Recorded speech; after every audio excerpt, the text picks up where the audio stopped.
Hey everyone, thanks so much for being here today for this podcast, The Adventures of the Awakened Heart. I'm so excited about doing this. This has really come from my own heart to help inspire and empower people around the world at this very particular time in our history to really be in touch with their heart and keep it open no matter what. My name is Julie Tara, and I'll be your host today. And I'm really thrilled that I have a beautiful friend of mine here with me. Her name is Maddie. And let me tell you a little about Maddie, and then we'll dive right in. Maddie Schwartz is a New Jersey transplant who came to work for Gaia as a video editor in May 2020. And they are very lucky to have her, I have to say. Aside from her work, she's an avid runner and a mixed media artist. She wrote and directed her first short film, Pixels, which can be found on her website, which I'll make sure to put the link below. Maddie is currently working on her first short story, which she plans to submit to literary magazines and contests very soon. That is really exciting. She is passionate about the divine feminine and enjoys empowering women in any way she can. And as one of my favorite friends, I can absolutely attest that she does exactly that. So Maddie, I'm really excited to have you here. Thank you for being with us. Yes, thank you for having me. This is my first podcast, so I'm very excited to be here and to be with you, Julie, and for everyone to enjoy my story. Absolutely. Well, we're excited to hear it. So I'm going to start. I have some questions prepared for you. The first question is, as part of the Gaia community, which of course we both are, what is the most impactful aspect of Gaia for you on your journey? So I'd have to say the most impactful thing about Gaia is just being able to know there's a place I can go whenever, whatever happens, and I can get something to feed my soul, basically. And I've always said so many, Netflix, HBO, like all of these streaming services with these, some stuff is good, but there's a lot of mindless television that I think you kind of watch to escape your predicament, whatever that may be. And the difference with Gaia is that you find somewhere where you can rest and be heard, even if you're just watching and you're, in a passive state. You still get this really rich feeling that you're not alone, and it's just the best. I think I discovered Gaia probably about 5 years ago, and I was like, what is this? This is a treasure trove. I can't believe people don't know about this. And I am so blessed to be working for Gaia. It's been incredible all around, and such a blessing. You know, it is a treasure trove. And I think I really agree with you that there's this sense of resonance and a sense of belonging. Absolutely, yeah. That I've never felt before. Like, oh, finally, my people. Yeah, exactly. Yeah. And especially working there too, I've just found that, yeah, so many people are of the same stuff, made of the same stuff, I say. Yes, we all need to find our tribe. I think it's one of the most important things in life is to find the people you really belong with. Birds Yes, of a feather flock I together. agree. Yeah. Well, in your life, how long would you say you've been on the path of spiritual awakening? So I would say actually probably about 5 or 6 years. I used to be your standard crazy college party girl. I was pretty much drunk or something or other like every weekend or so. And I had a really rough experience, and it kind of shook me. And I said, oh, like, I can't, whatever I'm doing right now is not working, and it's not helpful. It's mostly hurtful, and I need to make a change. And I've always been a lover of books. So I turned to books when this happened to me, and I discovered The Power of Now by Eckhart Tolle. And that's really what started it, because as soon as I dove into that, I was like, oh, this is it. this makes sense. And yeah, that's kind of where it started. And then from there, I just couldn't, get it out of my head. I've done a lot of meditation retreats, women's spiritual circles and things. It just kind of led me, reading that book just kind of led me to want to know more and to just learn more about myself and kind of why I was in the situation I was in. And most, finding compassion for myself and everyone involved, basically. Yeah, it's a very powerful book. I remember reading that book on the way to London and then finishing it, having breakfast in the London in Heathrow Airport.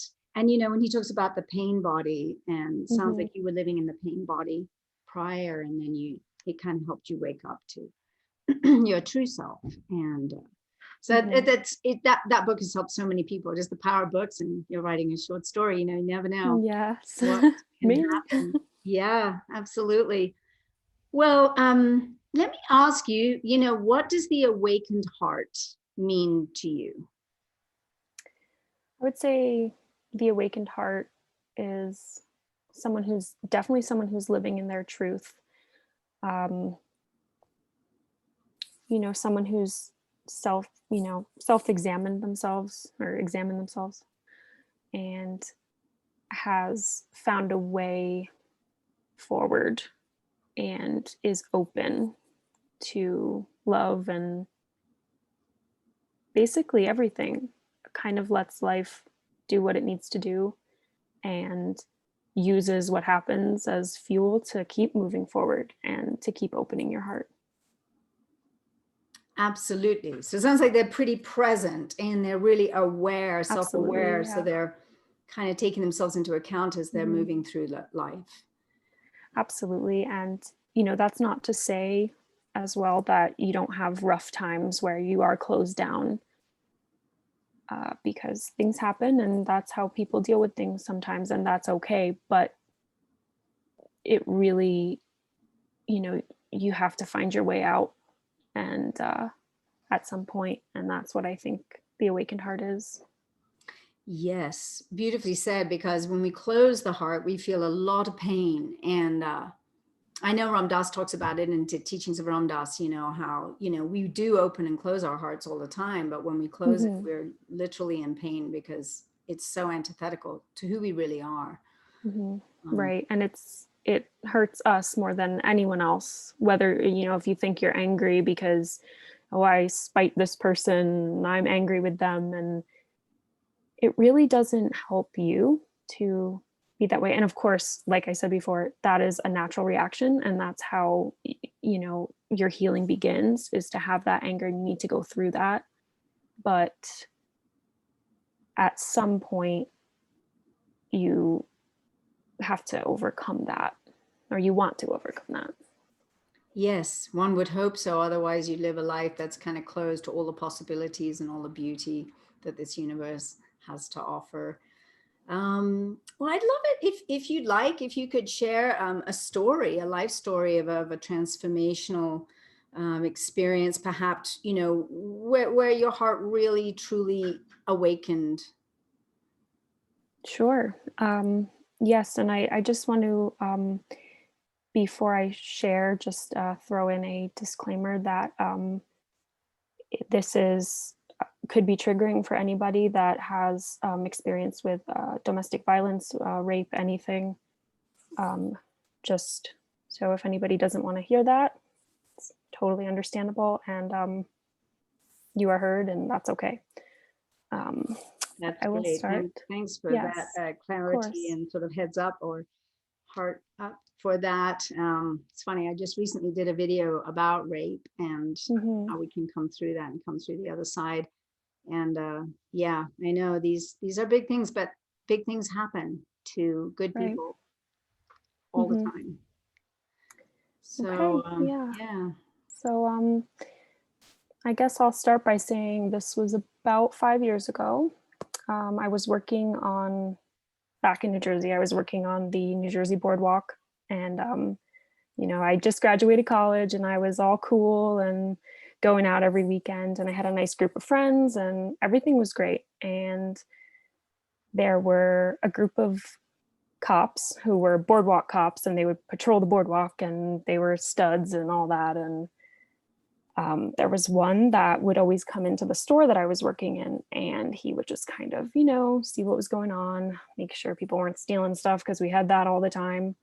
And I told my manager, who we were kind of close friends and close in age as well. I was like, oh, he's so hot, you know, like,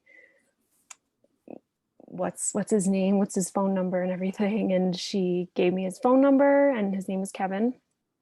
And I ended up texting him that weekend and was like, oh, this is Maddie from Style Rocket, was the store. And I was shocked that he responded and he wanted to go out with me and hang out. And he was a lot older than me as well. So I was 22, I believe, and he was 28. So he had a few years on me as well. And yeah, so we started hanging out. I met his friends. It was great. Everything was amazing as it was. And it got dark very quickly. He asked me to be his girlfriend about a month in. This was all within like a 3-month span, which is crazy to think about now, but it was happened very quickly.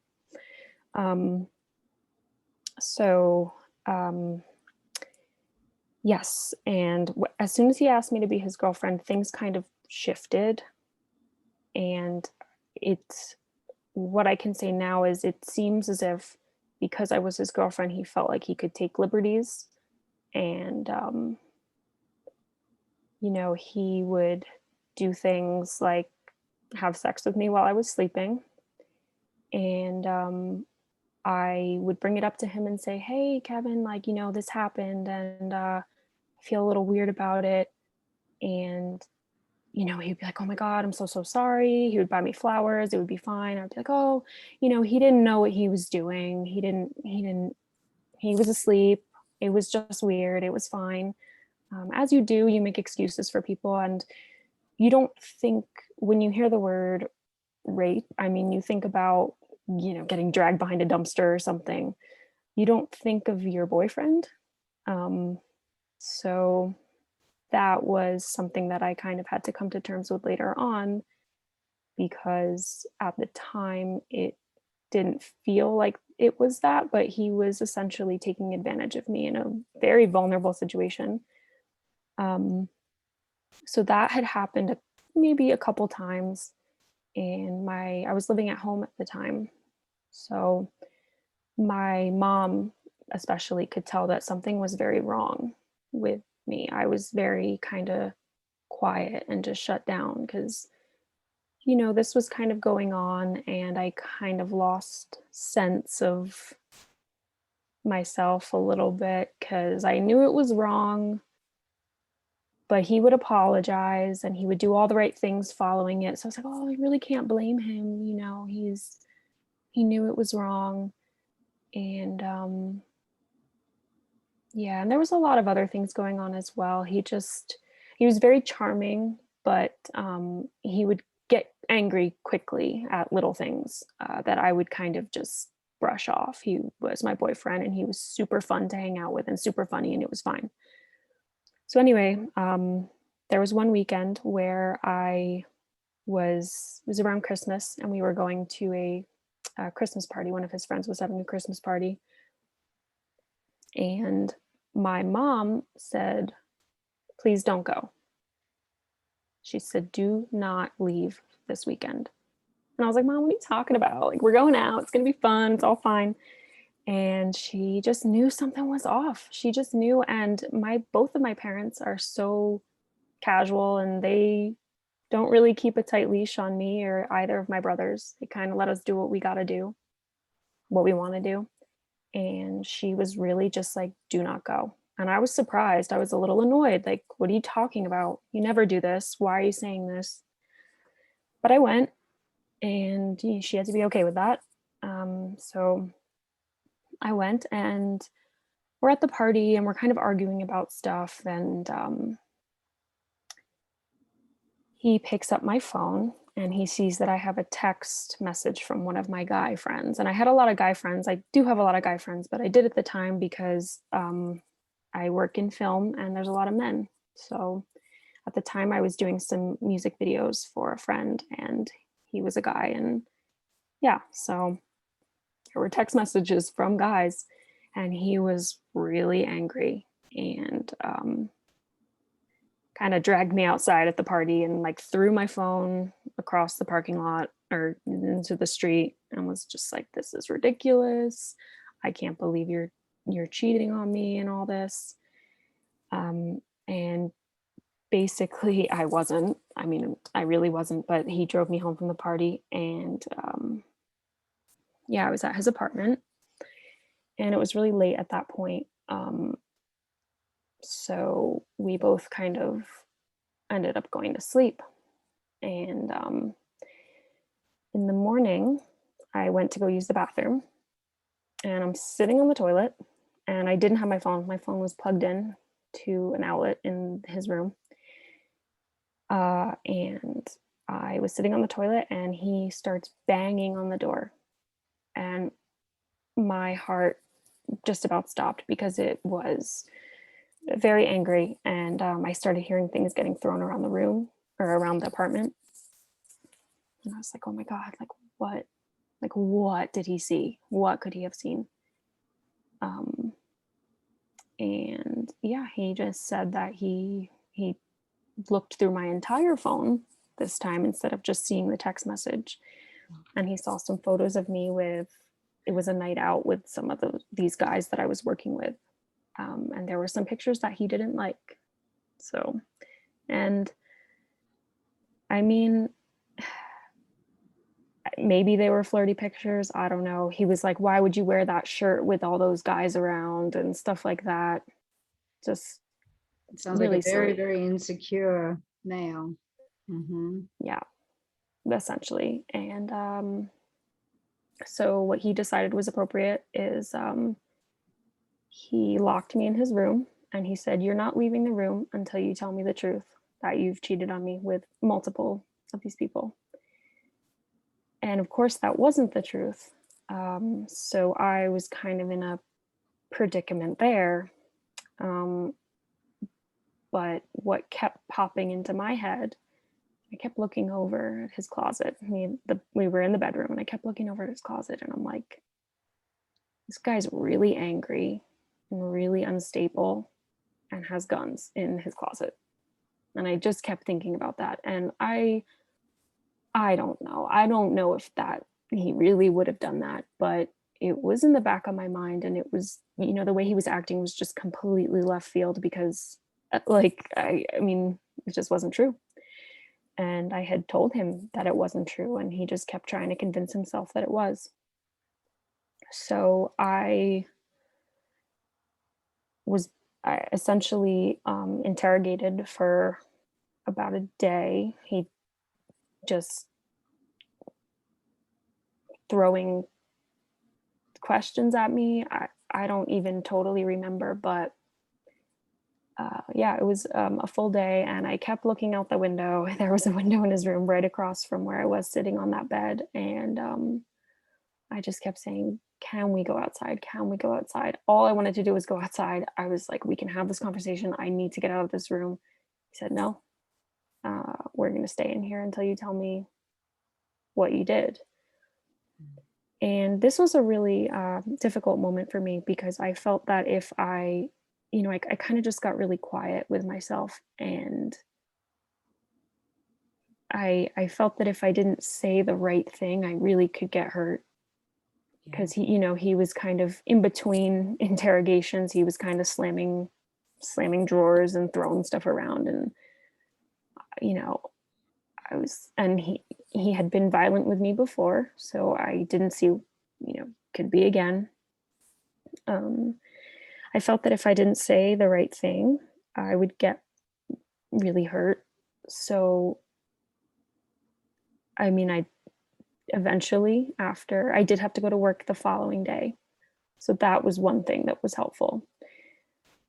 Eventually, we were awake. I was awake all night. I didn't eat. I hadn't eaten. He didn't give me any food. He just was angry, and for a day and a night. So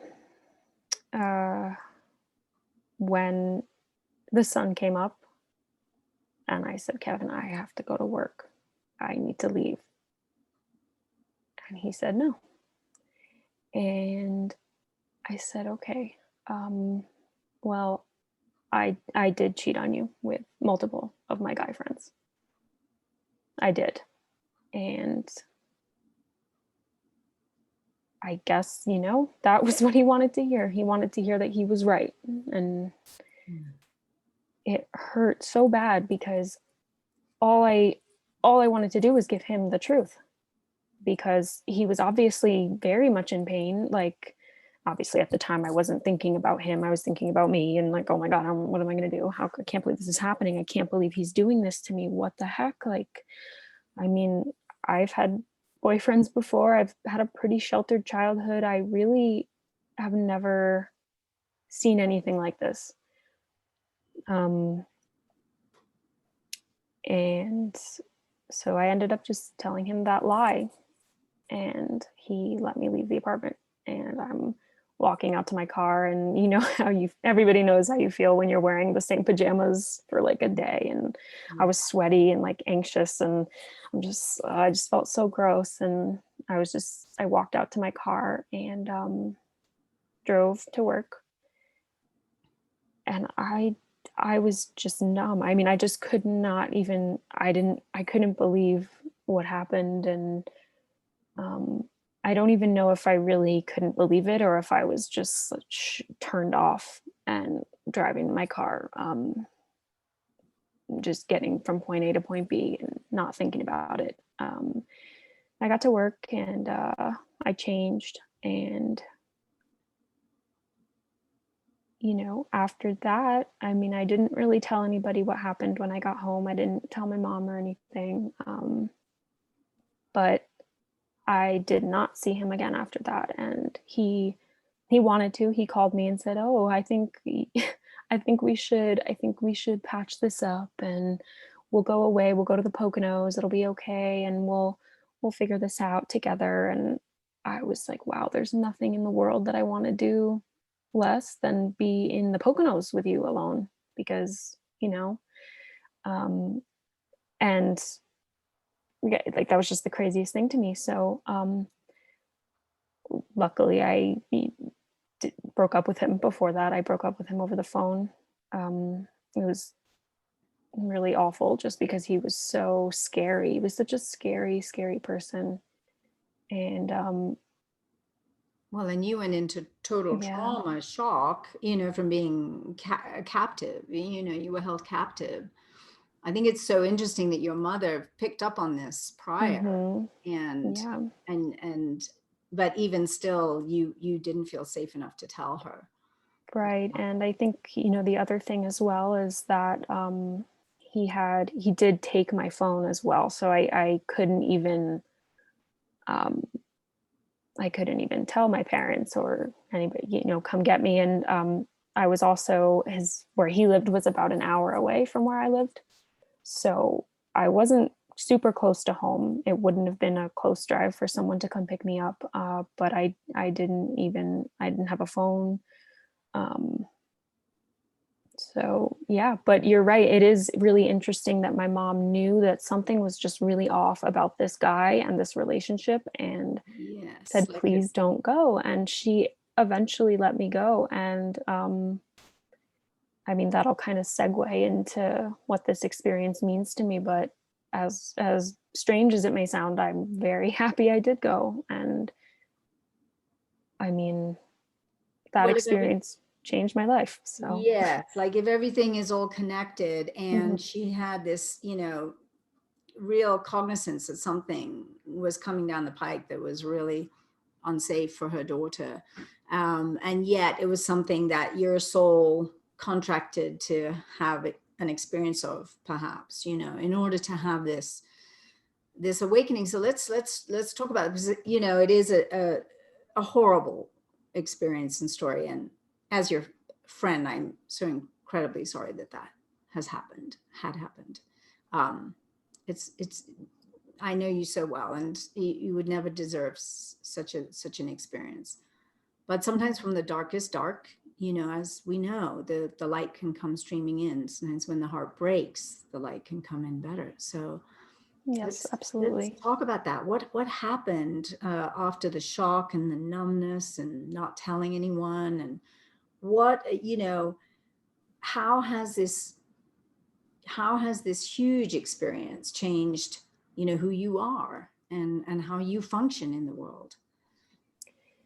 Yeah, so I guess going into what happened directly after, I mean, there was still like I didn't have I couldn't really speak about it. I didn't quite understand it. And I felt like even I kept making excuses for him, even after it. Even after I was like, well, I guess those pictures were suggestive. And I think as maybe not as women, but I think at least for me, I mean, I'm a really pretty forgiving person, and sometimes that doesn't work in my favor, but I just felt like, maybe it was something I did, maybe it really was me. And I think I just kind of grappled with that for a long time. Um, and then I really started to shut down, and I would just sit in my room by myself. I just wanted to be by myself. I didn't want to talk about anything. So I would sit in my room, and I would just I would do a lot of collaging. Collaging is my art medium mainly. So I was doing a lot of collaging at the time, and I would just let my mind kind of wander, and I didn't have, just let myself do what I wanted to do. And some of the, in my opinion, some of the best, most genuine things I've ever done were that I was 3 days or so maybe. I called out of work. I couldn't go to work. I couldn't even think. And I remember that there was one collage that I made towards the end, and it was a slab of meat, raw meat that I got from some cooking magazine, and a picture of Gwen Stefani from a fashion magazine, and she was all wet, and it was some like bathing suit ad or something, I don't really remember, and I put those two together, and I woke up and I was like, that's gross. Why did I do that? Like, why is there raw meat and a beautiful woman? And I didn't even think about it when I was doing it, but I saw it on the paper and I was like, oh, I think I'm not okay. Like, it took that to really see, like, is this, like, why would I do that? And is this how I think of myself? And this is very powerful what you're saying, because this is really the whole crux of art therapy, right? Is the soul speaking, and the soul doing its healing work through collage, where it wasn't making sense until suddenly you had that juxtaposition that was just like so shocking. It had to kind of wake you up to realizing, I'm not okay. Yeah, and that was really the moment. And then from there, I mean,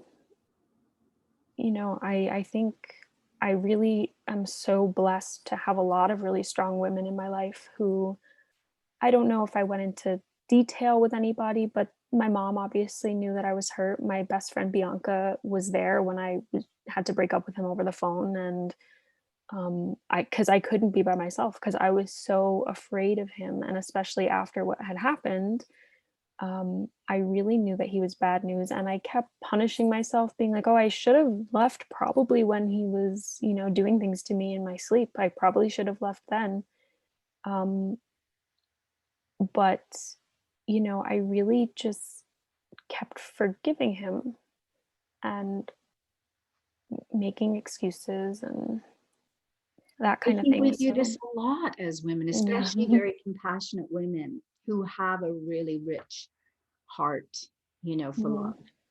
And I did love him. I mean, I really did. He really was so funny and charming, and like we just had the best time together. I mean, it was awesome. It was like on the surface, it looked like a great relationship. And yeah, these things were kind of going on behind closed doors, and I didn't realize how serious they were and how they were affecting me either. And I think that that happens too in a situation like with any sort of rape where you're like, oh, you kind of leave your body. And I think that a lot of the times I did, and especially because I was sleeping, I would kind of wake up, and I remember he had a Irish flag on his wall. So I would just kind of lay there, and I mean, there's nothing I could really do. Um, I would say stop and all that you do. And he was a lot bigger than me. And if he wanted something, he was going to take it. I mean, it wasn't really about fighting back at that point. So I just would lay there and I would just watch this flag kind of blow. He always had a fan going, and I would just watch this flag, and I was okay, And as you thought, but numbing out. I mean, I think yeah. it's very typical of yeah. So with this, huge impactful thing, and I think so many people have different experiences that are like real wake-up calls, and this is a huge one. Let's talk about how it shifted things for you. What did you do to heal, and how does it affect now? Like how you show up, like. Yeah, so I think it's definitely made me a more compassionate person as well. Actually, at the Gaia event this weekend, Nassim Harriman was visiting, and he talked about something that I actually kind of did without even realizing it. But he talked about how when these things happen, a good thing to do is to kind of, and he talks about, he's a physicist, so he talks a lot of math and stuff that I really don't understand. But he said this about how you can go back in time in your mind, and you can actually change an experience, and through space time or something Yes, you did that's not in my exactly right. vocabulary. But and reframe the situation and say, okay, yeah, I was hurt, obviously, but let's just spin it a little bit and look at the other person and what they were going through and what they felt. He obviously really felt like I was abandoning him for whatever he saw. In his heart of hearts, he thought that that's what I was doing. And I mean, this man, so he was a police officer, and I know obviously now we talk about how awful police officers are, and yeah, there are a lot of awful stories. 100%, I think that. But the most interesting thing was his brother died when he was very young, and he also was there to clean up a lot of suicides. I mean, I remember him telling me a story about how he had to drag a body off a train track. So he was hurt. He was deeply, deeply hurting. And I remember saying to him, well, why don't you go see a psychiatrist or something? And he said to me, that would look really bad. That would look really bad. As a cop, I shouldn't be doing that. And that really, then you really see how messed up the system is, because this man who has seen these awful things it could cost him his job to go get help, is what it sounded like to me. And I just have so much compassion, because I mean, that's such a horrible way to handle it. And he took out a lot of things on me because I was close to him, and he loved me too. So, and we don't know what happens in people's lives when they're very little too, right. very small, what happened in his family dynamics or whatever. And so I think, this is a beautiful, no mud, no lotus. There's a beauty that comes out of having a deeper compassion, not only for oneself and one's own experience, but for the other. Say, well, gosh, maybe, who knows, maybe he was beaten as a child by his dad or whatever. And that, to have the compassion for another soul, and then to reframe, as Nassim Harman spoke about, the reframing, and then so that we don't keep repeating a same pattern, and that there's a huge learning in it. There really is a massive light that can come through, whereby you can help others. Yes, for sure. And I think I really did that with him, and I really just realized, wow, somebody that would do this is hurting a lot more than I've ever hurt. If they're, I mean, I would never think of doing that to someone. And I think that that's really, as horrible as you may say, or as the experience is and sounds, it kind of led me here, because I don't know how I think, you're always where you're supposed to be. I really do think that that's true.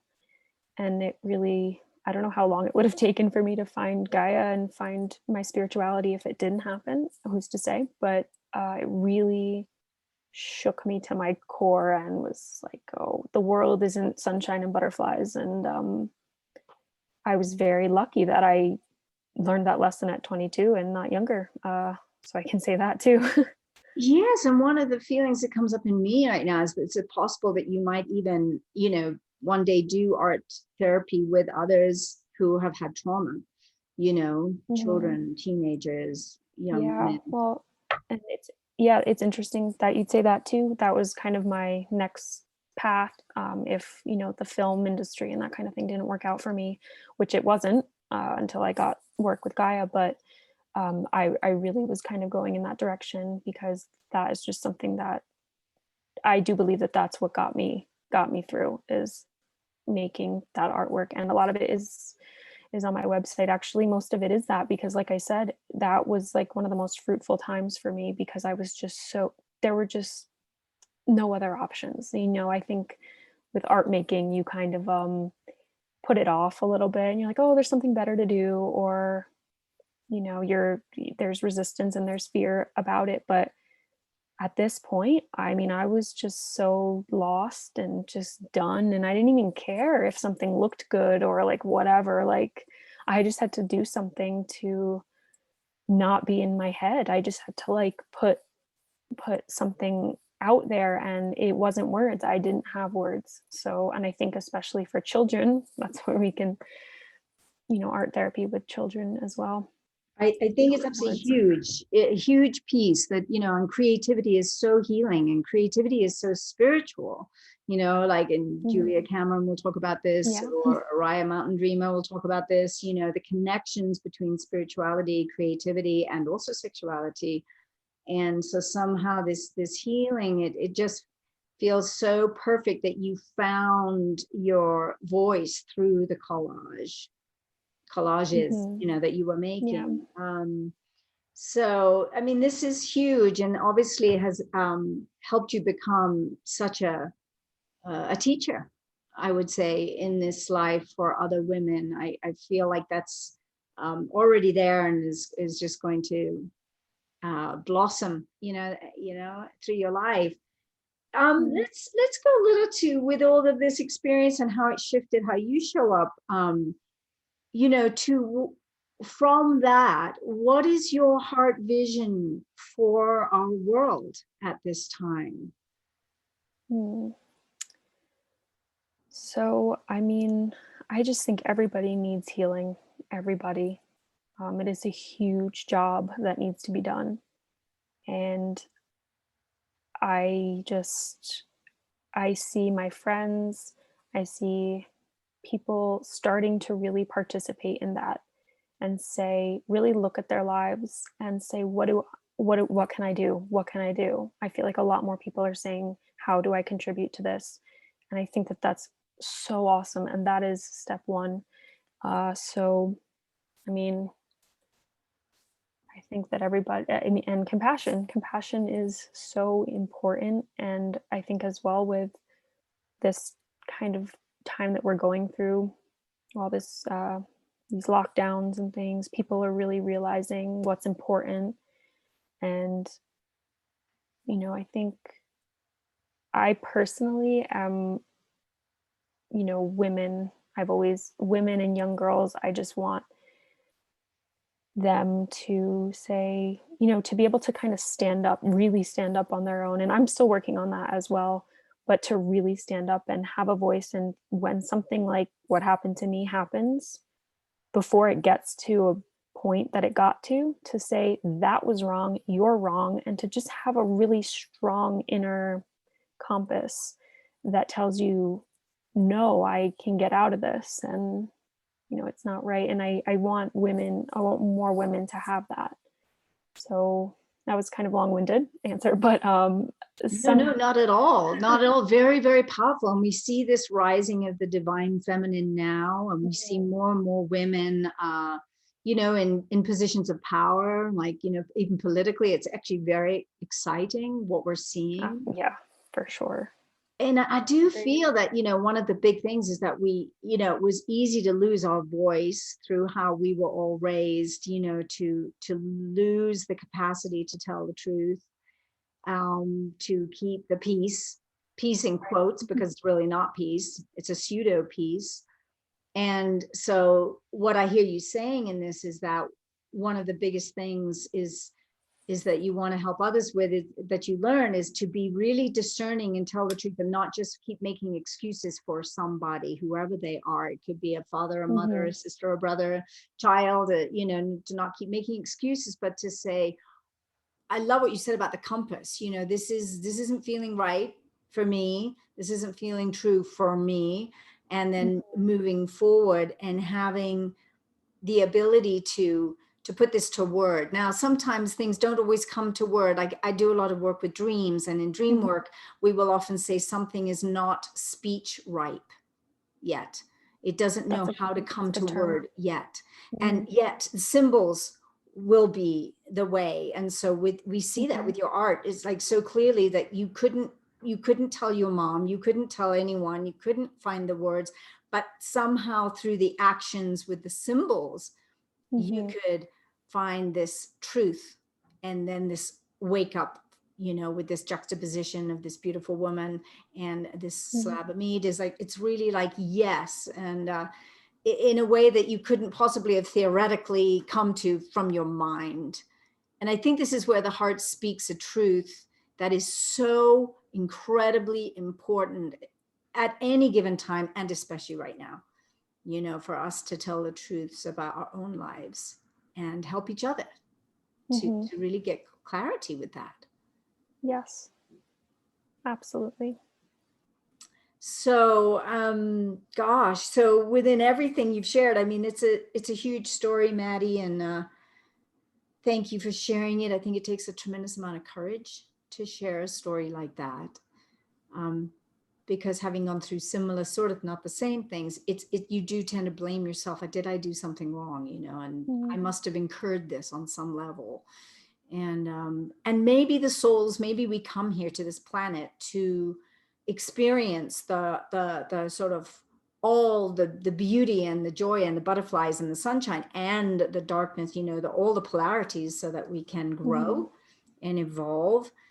So within everything that you've shared today, what would you say is the golden nugget that you could bring our listeners today about the awakened heart? What can they do in their own lives? How could they conduct themselves differently, perhaps in some way, shape, or form? Yeah, definitely. So I would say, whatever you do, be sad for a while, be angry, but do not close your heart for too long. Do not close your heart for too long, because there's so much more out there for you than something that may have happened. And what someone may have done to you, that's them, that's their thing, that's what they did. But what you do with that, that's you. that says something about you. And you can do whatever you need and whatever you want. And so that would be what I would say. Don't close your heart. That's perfectly said. And I just couldn't agree more. I think the greatest sadness that we see on the planet is when people close down because of what's happened, maybe what they've done, maybe what someone did to them. And they just don't come back around.